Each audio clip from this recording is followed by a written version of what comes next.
Для нас важно, чтобы девушки с инвалидностью были активнее в обществе. Поэтому мы решили организовать такой конкурс. Для нас все девушки прекрасные и красивые, но здесь отметить их индивидуальность, то есть показать, насколько они независимы.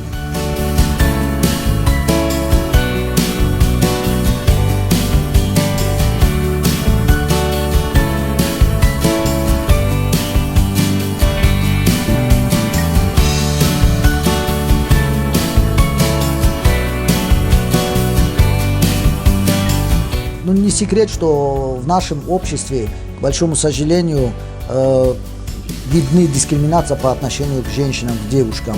А по отношению к девушкам и женщинам с инвалидностью мы считаем, что даже есть и двойная дискриминация. Это по половому признаку и потому, что они еще и имеют какой-то вид инвалидности.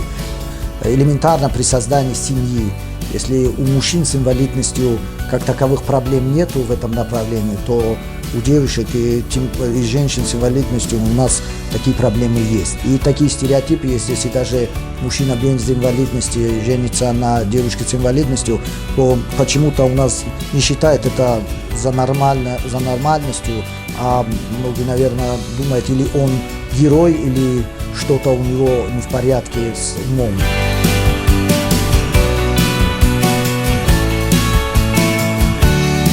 Когда мне первый раз это слово сказали, что ты будешь участвовать здесь, я волновалась, я даже сказала, я не справлюсь, я не могу.